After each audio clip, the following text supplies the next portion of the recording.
Hello, everyone. Welcome to tonight's episode. I would like to speak about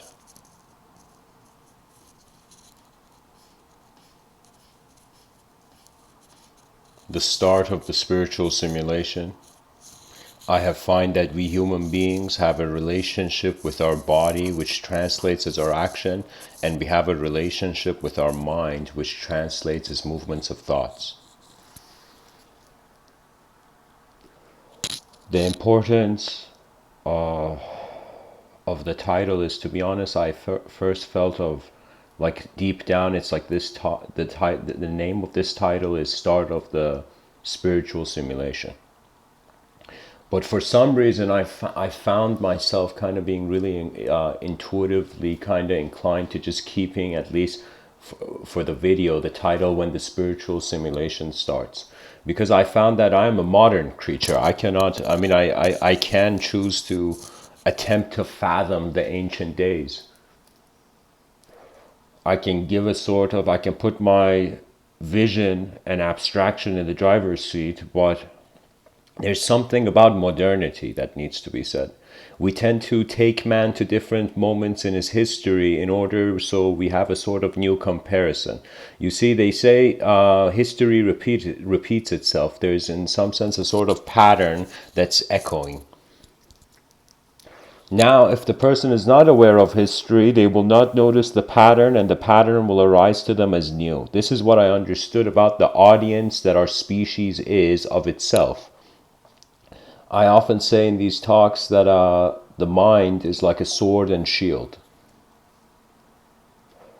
And so, since this talk is considered as the spiritual simulation, as the start of it, when we are wondering about it, it's as if the mind that is like a sword, expressive, engineered a story behind the scenes. That means first we gave the concept a story, then we started giving the context a story. The story of the concept was very evident. Man looked in the mirror, he saw the objective being, but then he wondered, where is this object? And that's when the context began becoming a sort of subjective extraction from one's realms of sensory data.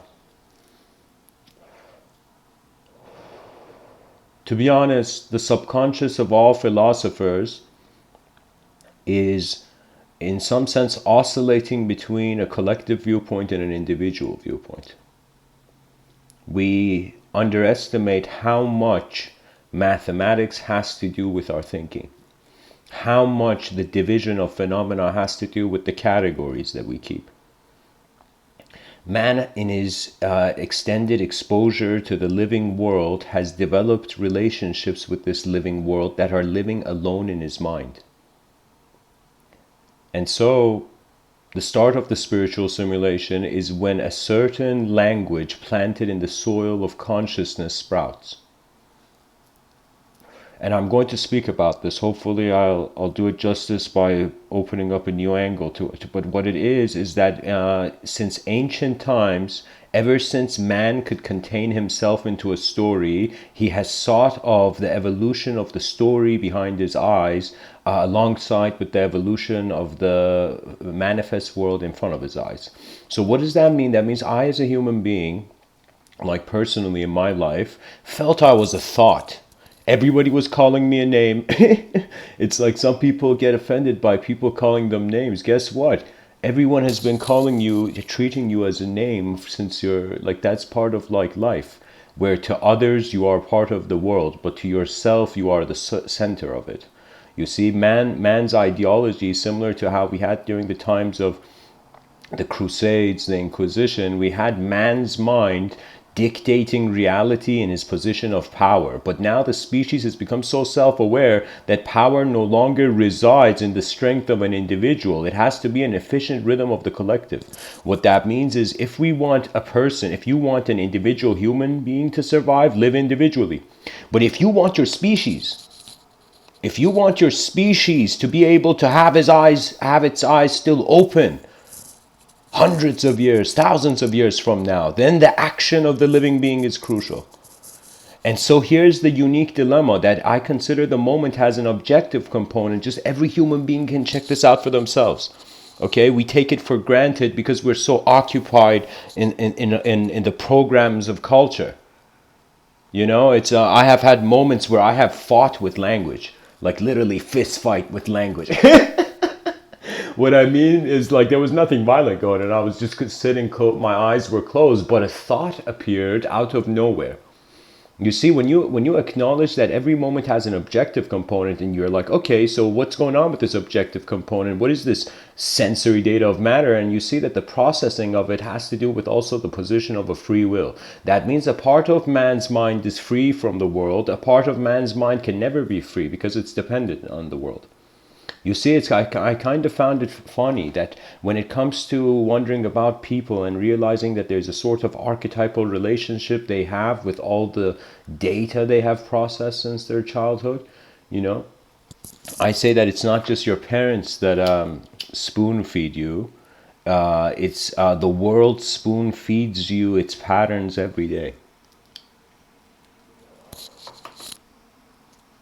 The body, it satisfies its hunger by the proper biological method. That means on some level, all advanced communicators and pilots of consciousness of the next modern era, this era of advanced communication that we have entered, this kind of phase of human living where our sensitivity to the language that is defining our world is as important as our sensitivity to the world that is defining our language. That is what I mean by the era of advanced communication. So the pilots of the modern times need to have an awareness of navigating not just as a body, not satisfying the objective hunger, but realizing that all human beings have a subjective hunger. And it took me a while, guys, I'm telling you seriously, it took me a while to try to see what is this subjective hunger. At first I thought it was a satisfaction of an objective condition, but that's not it. You know, the moment the billionaire becomes a billionaire, the billionaire goes on that island and it's like, okay, do I sit here all day or do I go do something? So what that means is man's mind has a sort of threshold to express and receive. But the cool thing is your expression doesn't advance unless you receive. You receive the new. So like when I say these sentences, all the words that my mind has mustered up to kind of say in this moment, they are the hidden lives of all phenomenology I have seen, sometimes coagulated, sometimes not. You know, it's the phenomenology of sight. I mean, it's very obvious. Light enters your eyes, there you go, you see things. But in regards to how does this sight translate to the subjective significance of how the attention is wielding itself as a moment of being, then the discussion becomes more advanced.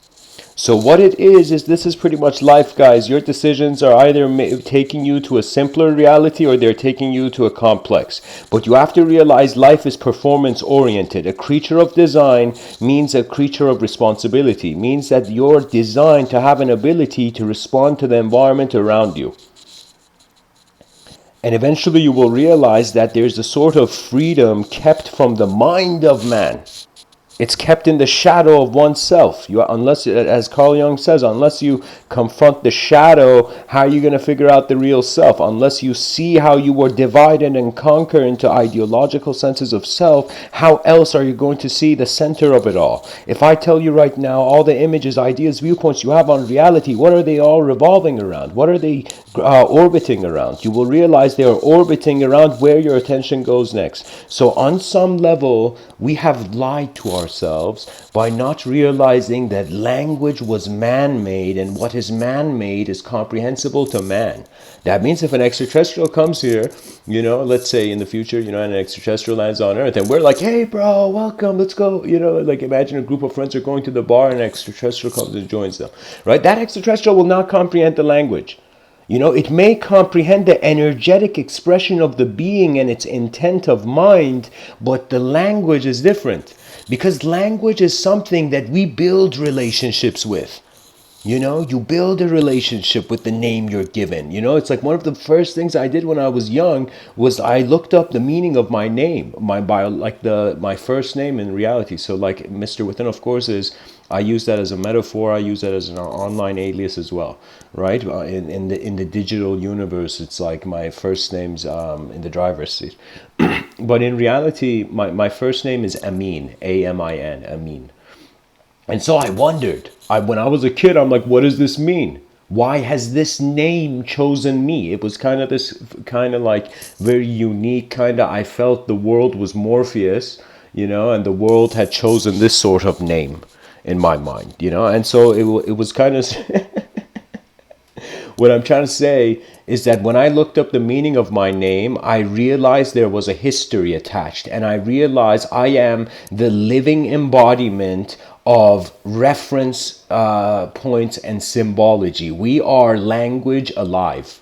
That's how we communicate. That's how the linguistic simulation is kept. And prior to the spiritual simulation is when the linguistic simulation externalizes an internal phenomena, thinks it's so external it forgets its own inner being. Right? That can happen. That can happen, especially if you're busy.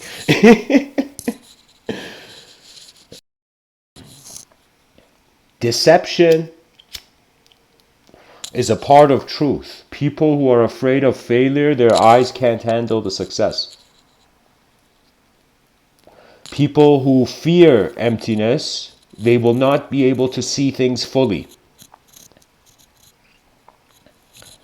And comes the commands of the universe to the individual mind, as if the logos is like, all right, human being, you've evolved to a point where you are now taking things in your own hand.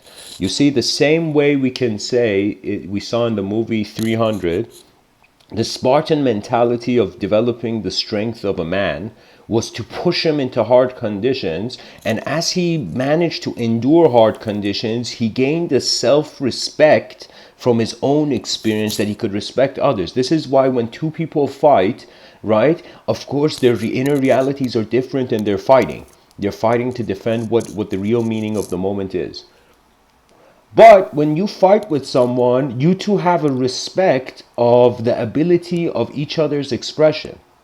I remember it was a weird karmic day, a weird karmic night. My grandfather's best friend since childhood, his grandson, and somehow, like my father reunited with his best friend and realized his grandson is also living in Toronto, Canada. This is years ago. And so me and my brother go and visit his grandson, and it's like we go to this base. There's a house party. We go to this basement, and I am telling you, it's like, oh, it's like that basement was a jungle. I mean, of course, there was music. I can't tell you how much music is taming the savage psychology of man. I am so grateful for music on some level. Without music, do you know how much more violence there would be in this life?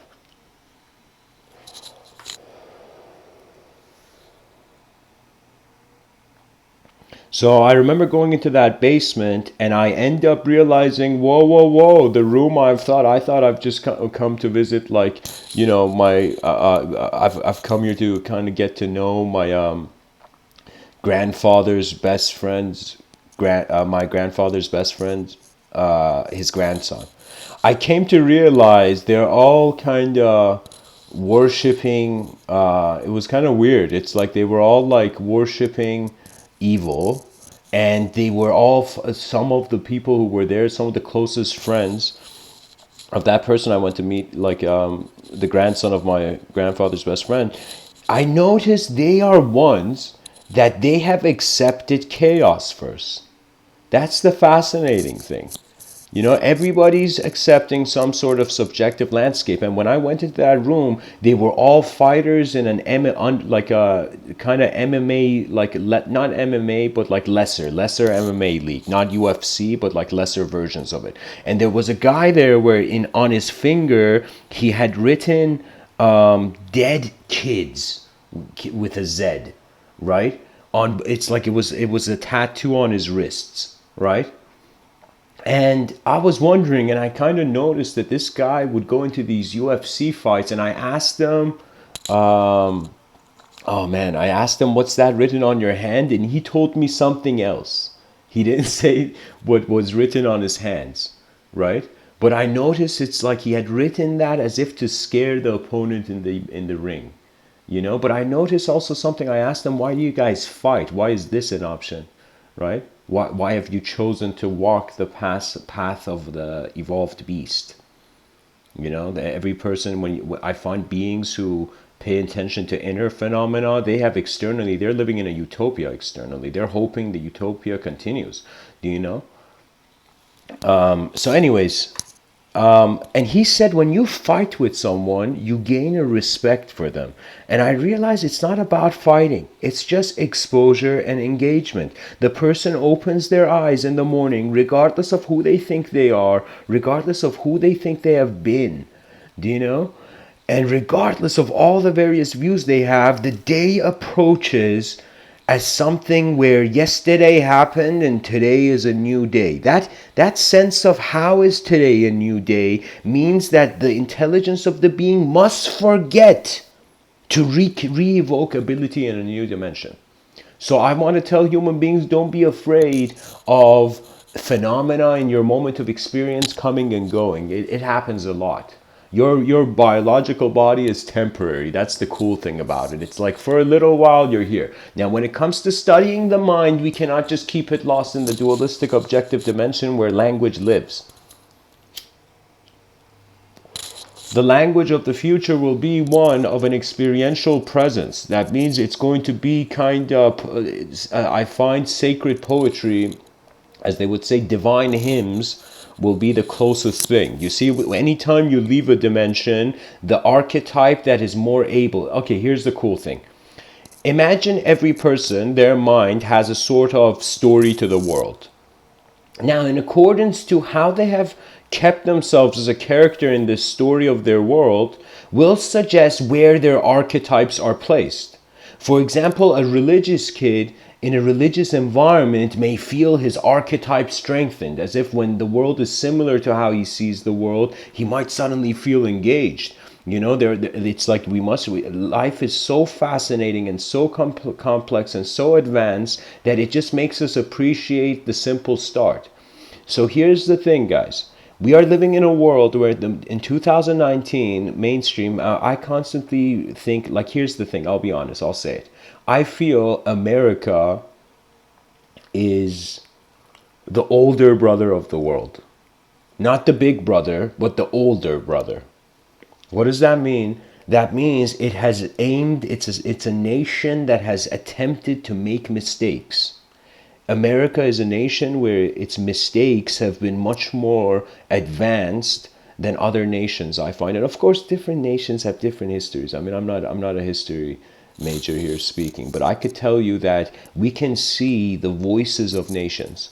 We can see the voices of the minds of those nations. We can see a progressive mind, and we can see a mind that doesn't like progress because the past has to remain. Because where else does the meaning of life come from? We have to realize that the ability of the intelligence of the human being is re-envisionment.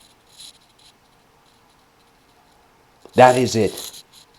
Every time I come and give these talks, it's as if I sit down and I'm like, all right, time to look at the moment again. And one has to build a relationship with life, because I saw this in the movie Castaway. Movies give great life lessons. In the movie Castaway, Tom Hanks looks at that volleyball and he's going crazy. Poor man is stuck in a place that it's like, that's some great acting there, and he makes that face into a personality. So what does that mean, guys? We are not human beings. We are moments where, in accordance to how the attention opens up to the moment, the fabric of the designs of reality emerge.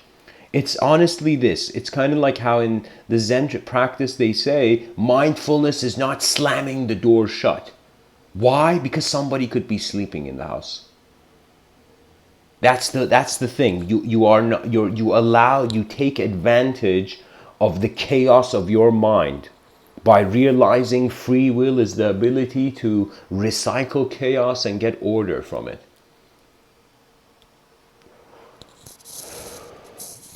There's this YouTube channel called Goalcast, or it's on Facebook or something. I feel like I need to point it out because it's a great channel. And in that channel, I saw there was this guest speaker, this preacher. Well, was he a preacher? Let me find him. Let me just find him. Just hold on, guys. This is too important for me to I forget.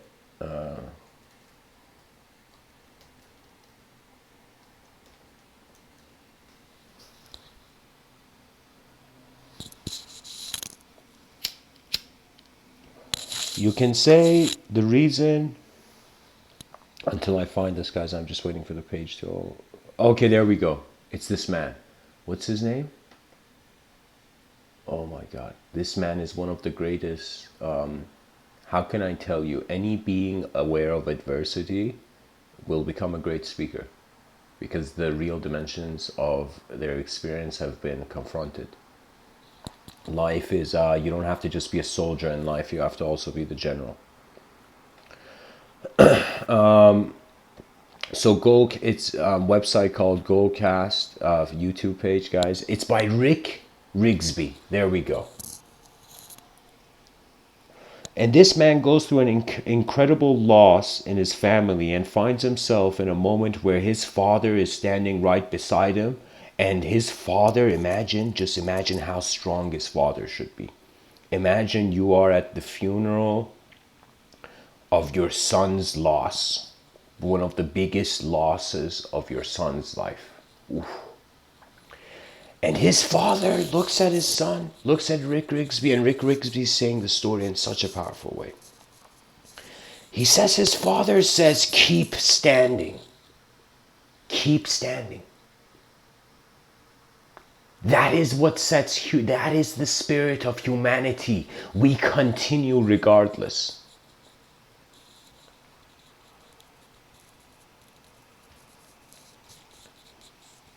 When the unknown becomes a source of power, that power is already in the world. Man has to find an ability to step out of the linguistic simulation instantly and hear his fellow man, and then enter the linguistic simulation very easily. The ancient Greeks were so ahead in this, you know, that Aristotle has this quote where he says it's the sign of an educated mind to entertain an idea without accepting it. What does that mean? That means for the first time, we have evolved after 4 billion years of evolution. This science project called humanity is producing human beings that are sensitive of language like we are. Just imagine that airbender kid bending air. Like how cool is that, right? So man can bend the design of subjectivity, of his subjective realms. But many people lay dormant. We have made the mind forbidden because, to be honest, a child shouldn't hold a knife. But now we are no longer children in 2019. I am telling you, even though like it's kind of very sad to see, but people sometimes feel like, man, why is chaos speaking louder than order in society? And the reality is chaos is a reaction. Everything is chaotic in your life until you stabilize your attention somewhere. I have been in states of consciousness. It's like I remember I was in Western Ontario and we had a night there that it was a night to remember, but I couldn't remember it. And I had drunk so much to a point where I had to make this journey somewhere. And the only way I could do it was my attention was stabilizing and taking leaps, like taking leaps of stable attention. I don't know how to say it. But you see, sometimes you navigate. Again, the best metaphor I can say is the context and the concept and the context. The concept is direct experience, what's directly experienceable now, right? So if the concept becomes intoxicated, let's say, what that means is the immediate source of stability is shaking. So what it means is when someone shakes, what do? They immediately grab onto something. When there's an earthquake, what do? Immediately make yourself still as your mind is still, then immediately jump to the next action. You see, life is about and just assuming you are strong. Because every moment can make you feel weak. It's a permission you give yourself. It is the light you see yourself standing in, right? And in ancient times, they had more reason to be great because it was more unknown. Nowadays, it's not just overpopulation; it's an overpopulation of stories. And every person cannot be it's like this is the sign of the superior mind, that it is having a relationship with the moment as an observer first, then as an implementation of action. You make sure you're holding the shield well, then you move the sword. And so the shield of the mind is, at least this is so crucial. This is why I say, even for the development of our psychology, if Carl Jung was a general on a battlefield commanding the armies of man to penetrate to the unknown, to in some sense march into the unknown, wonder about what's beyond your sky, whether it's inside or outside, whether it's behind your eyes or in front of your eyes, something stands. And so the greatest advice that Rick Grigsby gave, his father gave him, keep standing. Keep standing. Endure it. Endure how this world looks and just continue. And eventually at some point you will realize, this is what I call, it's very playful, it's an hilarious cultural enlightenment. When you realize everybody is trying, trying, everybody is trying action, intelligent action. Now some people try it with an awareness to the field. This is what I kind of understood. This was advantage I find that strange kind of like honestly, I have had moments where I've looked at myself in the mirror and I'm like, who is that?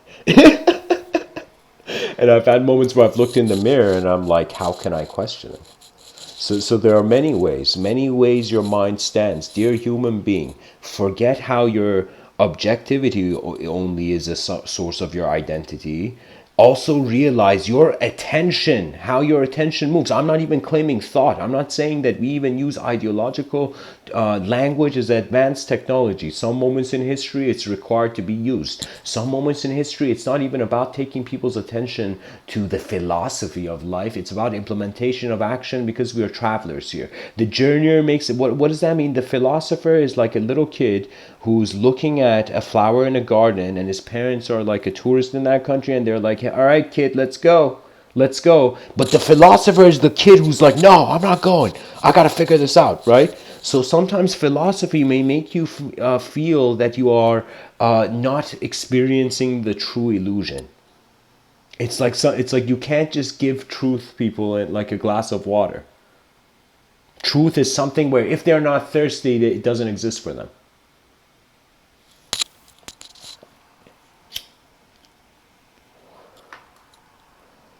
For me, there is a freedom beyond history. Do you know what that means? That means there is a freedom beyond what you respect. That freedom beyond respect is how the more man goes to the unknown, the more he is finding the environment having less reference points.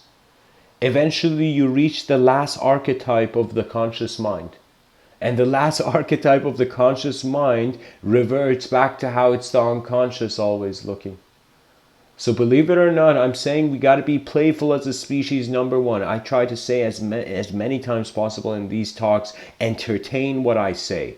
Because I understand that language is a simulation. And if we get obsessed with that simulation, it can transform into a spiritual simulation where the person is avoiding real life because they feel it's hollow. To be honest, I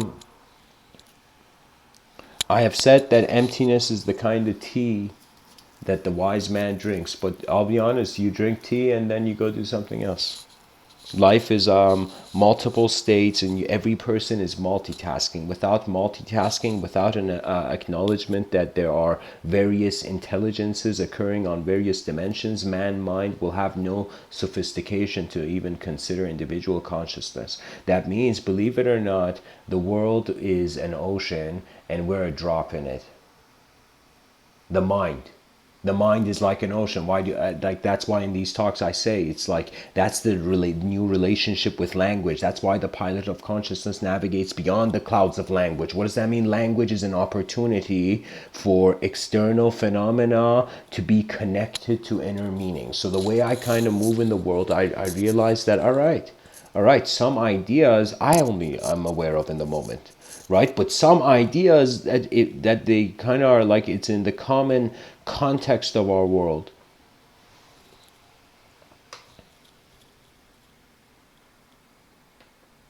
Regardless of the frown, regardless of one's ideology, there's more.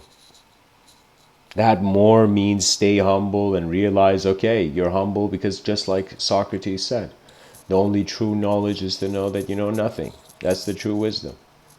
That's it, guys. We are the small and the big, but the small is endlessly, its mind is fathoming relationships with the big. You can say historical evolution of the mind has just been the mind constantly trying to reshape itself in accordance to greater levels of experiential freedom. These levels of experiential freedom have led to the sophistication of language. The sophistication of language has led to the sophistication of our external technologies. But now we are reaching a point that if the human being's behavior doesn't change, in other words, the language that is running the show behind your eyes, if that doesn't change, then there is still limitation. It's one of those things where it's like a glass of water is in front of you and you are thirsty, but because of the past told you you can't drink it, you're not drinking it.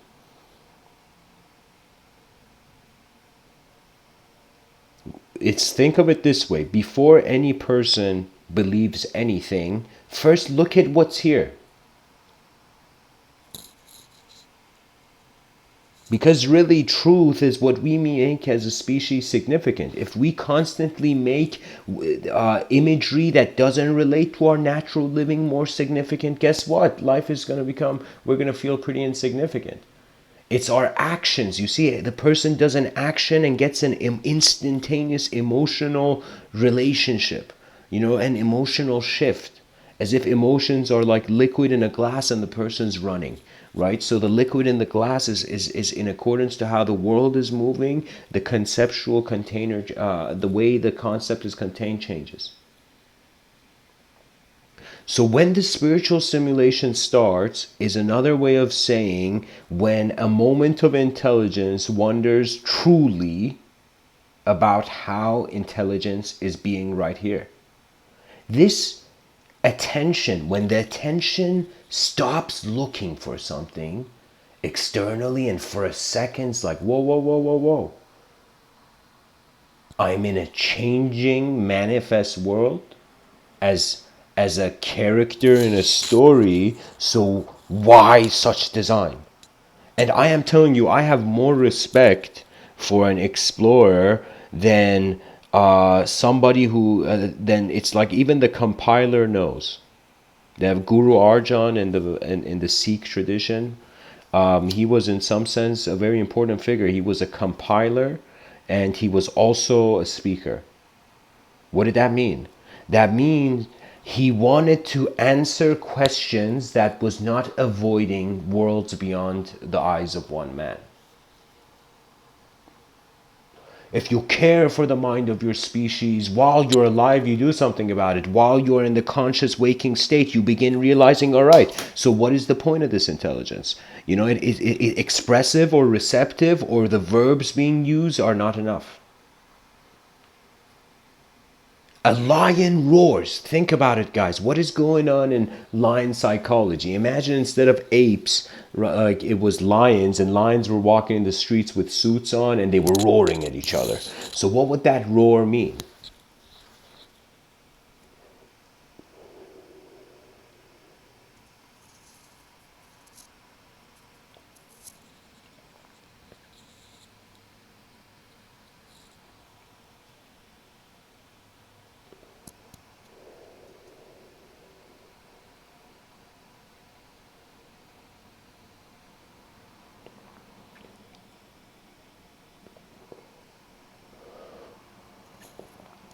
The lion roars to remind the moment of its presence of mind. Our actions, majorly, if all your actions in this lifetime have value only to yourself, you have lived alone. If you don't see other people as other minds, then you're living alone. It's tragic. And I lived in that state of mind in my youth. It was a kind of like I'm happy karma kind of slapped certain ideas out of my hand.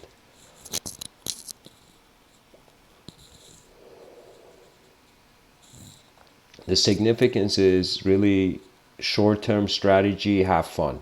Long-term strategy, the brain has evolved. In other words, vision has become more sophisticated. And if the intelligence in the moment finds that in the simplicity of how the whole moment is kept, there is an ability to bring forth a complex design and be responsible for it. You see, the whole this backlash of this countercultural movement against like political correctness is happening right now. So what is political correctness? That means national ideals, or in some sense, it's like a sort of subjective law trying to see what will happen. It's like neither the law is perfect and neither is the citizen. So just like how we have perfect people, imperfect kind of people, we have also imperfect subjective points of attention.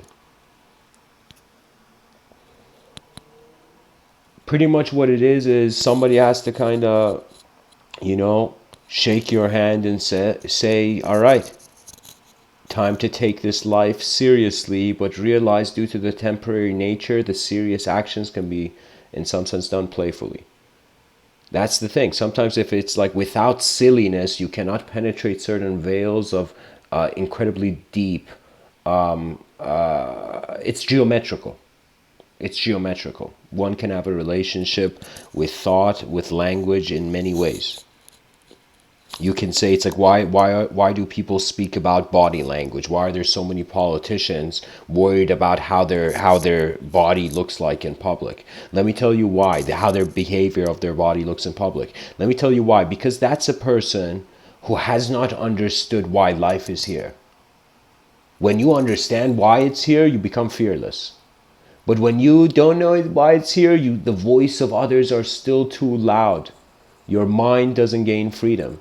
And so the thing is, the whole point of the future generations is that we are evolving from an individual wild animal into a civilized kind of collective mind.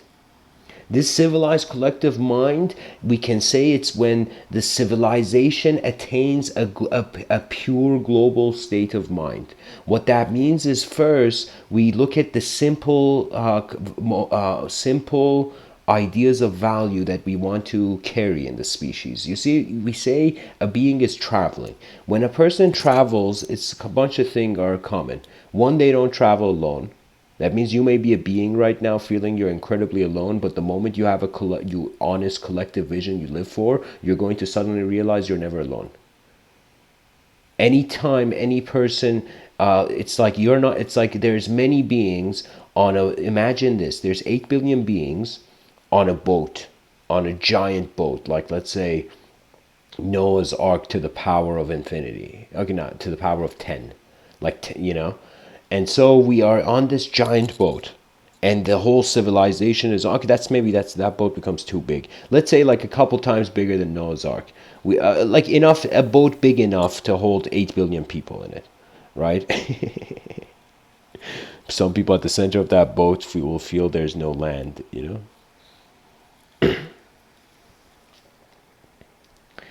But anyways, what I'm saying is, we're all on a boat on an ocean. This boat has holes in it. It's not perfect. The system is not perfect. It's machine-like. We have to teach. We have to live for the life of the mind of the governing collective values. So what does that mean? That means people are on a boat, there's holes on the boat, and as you run to attend the hole in the boat, you will find you are not alone. There are beings on this planet right now that care too much for this world to let just savage illusion tear it apart. It's just we care because it needs to remain. It's too big, it's too advanced, it's too ancient to be forgotten by modernity.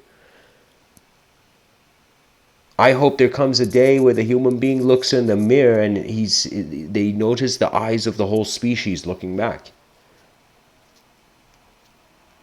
Our performance, it's like people won't perform unless there is a value. It's like most people won't do things, anything, unless there's something that they attain from it, right?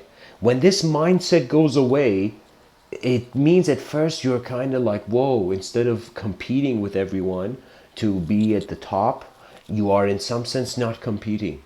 And people are like, okay, why isn't this person competing? And eventually, people are going to be like, whoa, whoa, whoa, maybe the competition, maybe the values we're fighting for are keeping us not attentive to our blind spots, which is the suffering that is being allowed. You see, there's some part of suffering you can't do anything about. Like a person's biological suffering, it's in their hands, right? To some degree it's in accordance to their decisions, but there is a suffering that we can do something about. So in life, as you live your life, especially when any person who enters a sort of social system, a system where there's other minds around you, when there's other minds, there has to be mindfulness maxed out. What that means is watch the environment. This is kind of how the master martial artist kind of looked at the world. He wasn't there to fight. He wasn't there to prove victory. He was watching the moment and attended to the moment in accordance to what was required. I remember when I was young, it was like, gosh,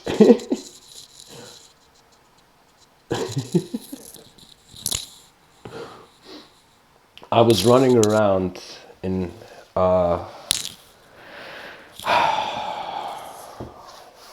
I couldn't see the world when I was younger. I couldn't see what it was. And then I realized it's something that must be valued beyond our sight.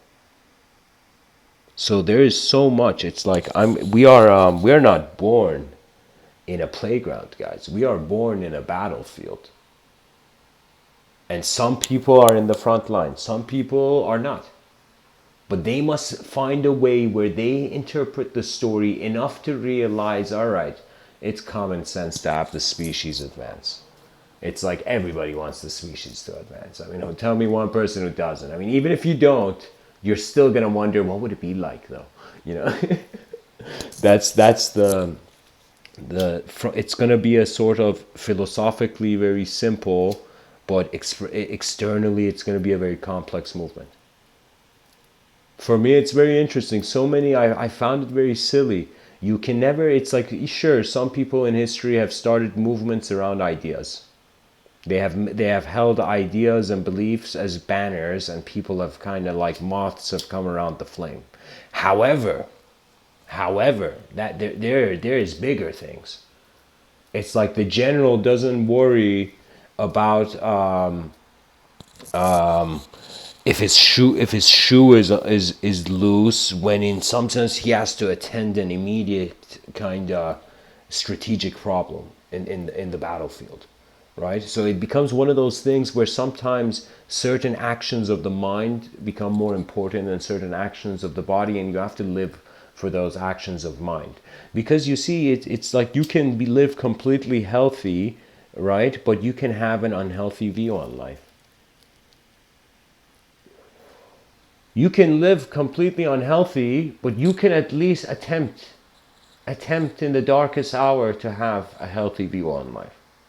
You see, there is inner chaos as much as there's outer chaos, but the inner chaos is self-generated, so that's the only reason you can confront hardship. You are your own guardian angel in the sense that the mind is a moment of observance that is analyzing the body's movements.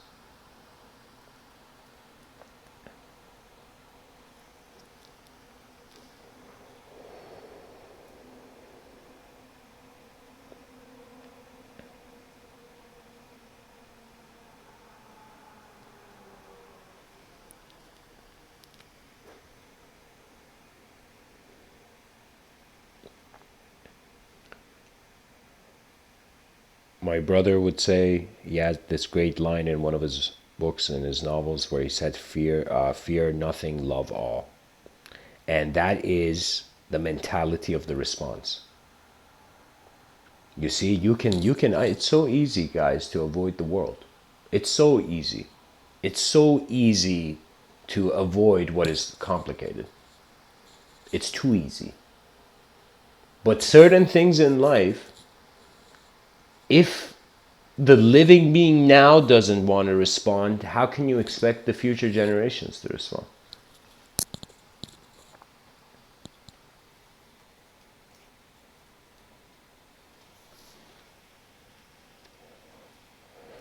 The spiritual simulation is a story inside a story. It's we're making the personality multidimensional and ascribing its unknown factor to a sort of divinity. You can say anything that is new to you is kind of divine, isn't it? It's like divinity is something that it's the unknown moving towards knowledge. The intellect is knowledge moving towards the unknown. This is why, like, you see, it's like this incredibly intelligent professor went to the Zen master, at the top of this mountain, and a movie depicted this very well. It's a story which everybody pretty much knows, where it's this professor goes to this kind of like enlightened sage, and the professor, when he enters, he does a respectful greeting, but instantly goes into his complex analysis, trying to explain these higher complex views that he has to this simple man. Now the Zen master is like, whoa, whoa, whoa, let me try something. And the Zen master, he takes the tea, like the tea kettle, and he just doesn't stop pouring, and the cup overflows. And the guy who's endlessly talking, this professor, nonstop, like this, like endless words, So what happens is he suddenly notices, whoa, whoa, whoa, this teacup. And he looks at the Zen master and he's like, okay, thanks. The tea is full. It's like the cup is full. And the Zen master looks at him and says, yes, it is. And the guy's like, what do you mean? And the Zen master explains to him, you are too satisfied by your own subjective complexity to actually see the simple world, to even be able to respond to it. This is why the Sufis said only the intellectual approach towards truth is like whipping a dead donkey. You have made the moment lifeless and then are breaking it apart in whatever way your will allows you. You see, the issue with science is that it has become an endless breaking tool. Science is trying to break the atom. And Alan Watts, in one of his lectures, he's like, if you're endlessly cutting something up and naming it, doesn't that mean you can cut up anything and name it? So we are finding the hollowness of our technology. And scientists, I feel for them, because let me tell you why. Because they are putting their life's energy and attention, those theoretical quantum physicists, they're putting their attention and life to articulate, to explore, like a loyal and honorable tribesman, kind of going outside, finding something new and bringing it back to the tribe. But when they bring it back to the tribe, guess what? Society is not civilization is not just purely run by rational ideas. Our emotions make us irrational regardless of the complexity of the rationality we acknowledge. It's like, so what does that mean? Because there's an emotional dimension to the life, it means the scientist is bringing the accurate result, to a fantasy land. So in a fantasy land, stories and narrative take precedent. And this is why when Sam Harris was talking to Jordan Peterson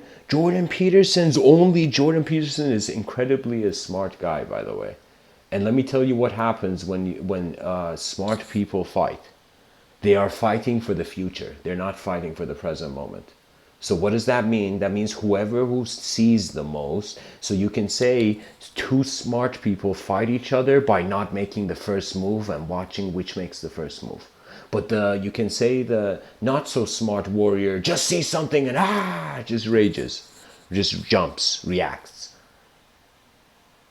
So now I want you to imagine the unknown is much smarter than you. In the unknown, there will be children who will be born where we will look at them like the wonders of like the pyramids. Like what if, like how?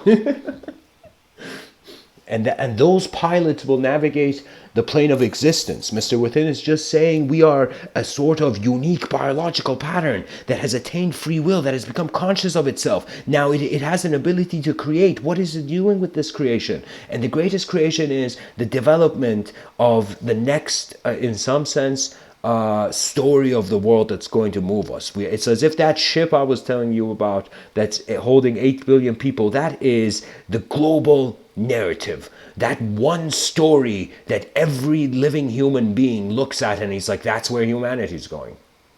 That one story is really endless interpretations on the unknown.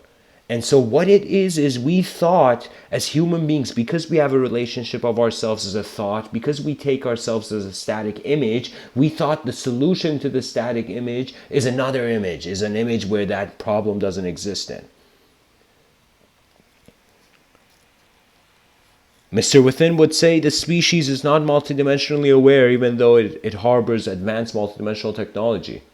People are not caring enough for how what is behind their eyes is a mystery to us all. We are standing in the mysterious, which means give yourself freedom because you're in this game once. You're on the football field once. Everybody is relying on every person being able to at least access their greatest attempt. So the spiritual simulation we have to be careful because it's a very important point. It's all about sensitivity to language, occupying attention from what is really here. And do you know, it's so easy to have a sort of spiritual narrative arise. A spiritual narrative is just a narrative outside of the conscious mind. That means a part of that story is so unknown that suddenly the whole story can be either discarded instantly or worshipped also instantly, can be revered instantly. You know, when they say one man's trash is another man's treasure or one man's treasure is another man's trash, that's simply because the value system for each individual being arises from their meaning at first. So first you gotta, I call this, you gotta make your mind, make the spirit of nature your ally. And what does that mean? That means you have to, for yourself, this is the cool part of the talk, guys, because this part of the talk, it's so cool that it really has nothing to do with me and it has to do with you, the listener. Right? So what that means is when you wake up in the morning, vision begins to sprout. That means as stuff happens, ideas begin gaining momentum into subjective realism. Now these ideas can become empowering. What does that mean? That means like, here's an empowering idea. The person is sitting down, their stomach makes a noise, then the person gets up. Just the sound of their stomach is like, all right, regardless of how I feel I'm hungry or not, I mean, the body is giving evidence of being hungry.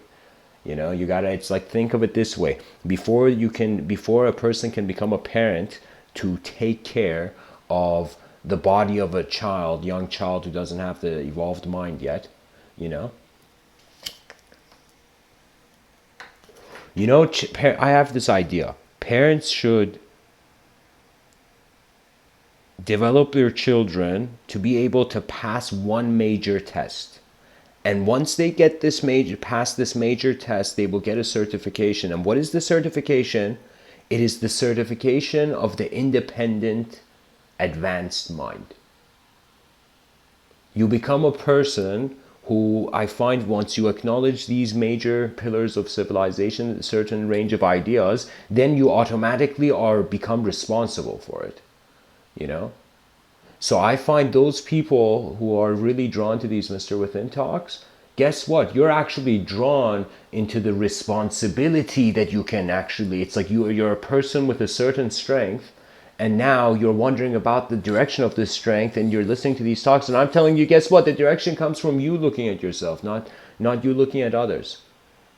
That means when two warriors are on a battlefield and they're on the same team, that warrior doesn't need to worry about you not being able to be your own warrior. Leadership has to be careful because there have been some leaders that they've come and said, like they've tried to come and say just an idea that, you see, leadership is not an individual idea, and it really has to do with the collective problems. That means leaders are like responses to weather conditions. They're like firemen. They're not always in a building house saving people, but certain moments arise where they must. And that's why I find firemen should get paid ridiculously high.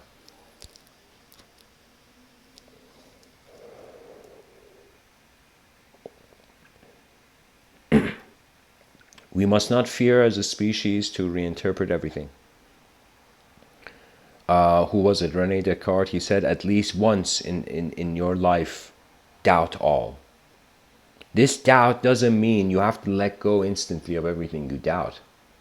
You know, just because somebody says like the concept of creator doesn't have the philosophical concept of a start to creation as an intelligent personality, even though like God doesn't have good publicity nowadays, but the concept has a philosophical value.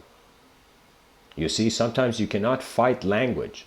You can make people forget language, but you cannot fight language. You can't fight design. The design's already there. What are you going to do? You know, it's the same thing. It's like the warrior, once his weakness is seen, what are you going to do? You choose to make your weakness at least your strength. And it has to do with willpower. And willpower has unknown causes. So this is why every mind must study its space. So fundamentally what I'm telling you is you're a creature in space and time, but the space and time part are subjective impositions. Now these subjective impositions, they're impositions because the attention in the moment has to consider them. So it's like silent attention is considering sound, loud symbology. A lot of life has to do with our relationship with ourself before anything else. Sometimes if your relationship with yourself is not honest, you're not actually in the world. You don't see. Like you might go in front of people, but you might not see them. You don't see people as minds. You see them as the background of your story. So you can live in this life as a character, sure. You have to, at least for certain dimensions of social evolution, like civilization, we have to be individuals. Like where like the most collective thing at least we can do is speak the same language. That's it. That means pretty much the game for individual beings, it's so easy. If you're an individual being, you have an opportunity to experience a collective. A collective being doesn't have any opportunity to experience an individual. What does that mean? That means the ocean doesn't have access to the experience of that raindrop about to fall into it. That raindrop, we're in that raindrop state. That separate kind of free will alone in the cosmos state. So we have to kind of respond accordingly. The spiritual simulation is necessary because you gotta honor the unknown. That means even if you're a person who doesn't care about any sort of behavioral approach to life, I'm telling you this. In any room or any moment you're conscious in, I do this just naturally, where I acknowledge the unknown.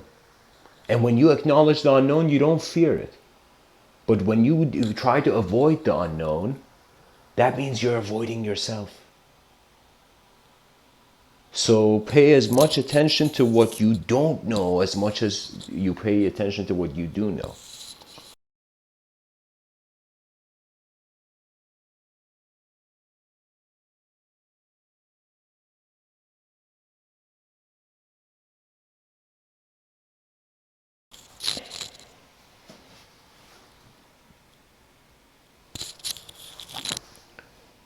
It's an inner call to action when when your life becomes actually important for you, I think. I think spirituality is a way of trusting the unknown. It comes in various figures, images. You can say a person being aware of thought is a spiritual experience, you know? But I'm telling you, it's like spirituality is just language.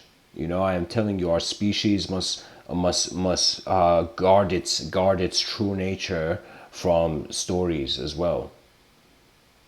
That means the best thing you can say is life is not a story when there's an experiential dimension active.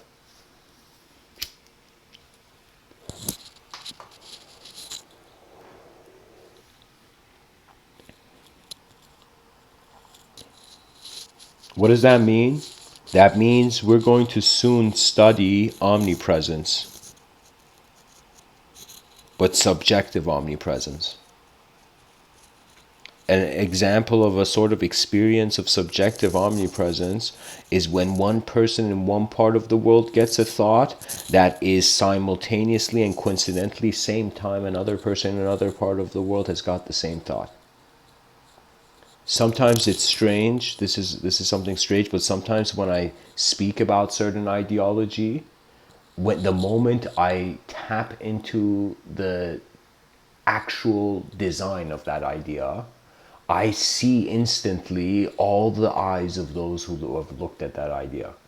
What I mean by that is the texture of the subjective, dynamic, image oriented phenomena gives me a glimpse that a part of the world never died. So this that we are in an ocean of endless design, and especially when you're an individual, you can have infinity exists. Infinity exists for the individual. When you're a collective being, it's like there's no words for it. So pretty much we're creatures that are valuing ourselves like, all right, this candle is lit. What is it, like 100 years? For 100 years, this candle, consciousness is going to be glowing from this candle. The wax melts at some point. So as the candle is glowing, it is creating its own shadow. So you see, your mind is an intelligent field, space.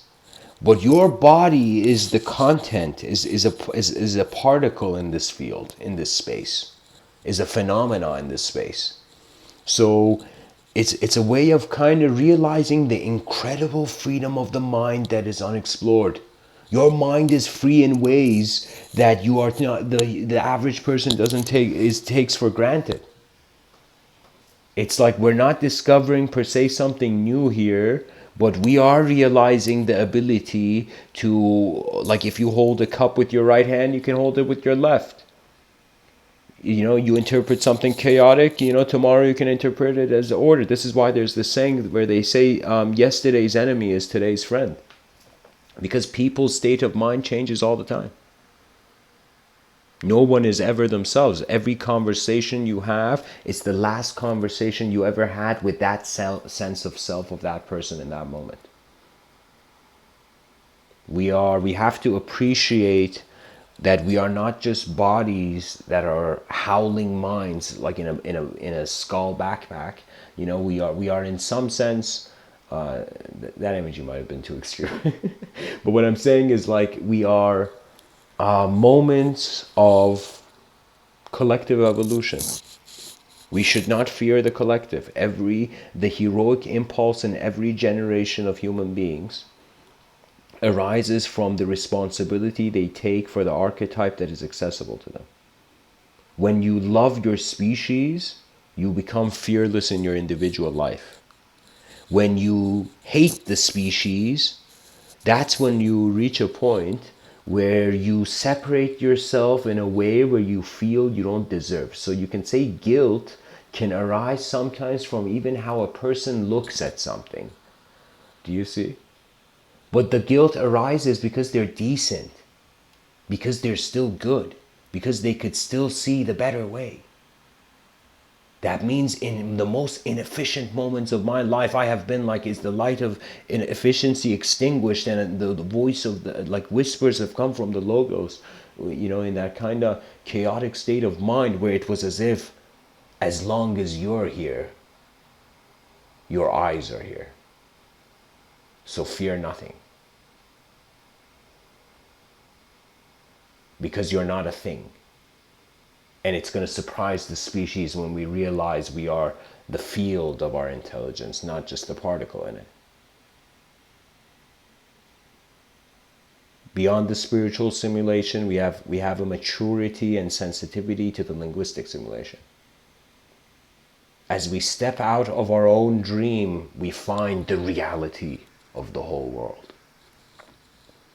And it is then that the advanced communicator and the pilot of consciousness realize the importance of keeping civilization's eyes open.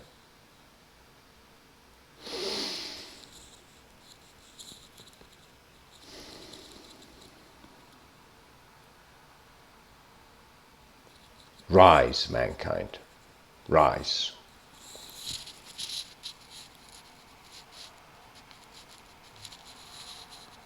All answers and questions are within. The answer to all questions comes from within. The questions to all answers comes from within. What is within is the elegance of how beautifully and simply and majestically and uniquely the moment is here. You are free because you are. Much blessings and namaste.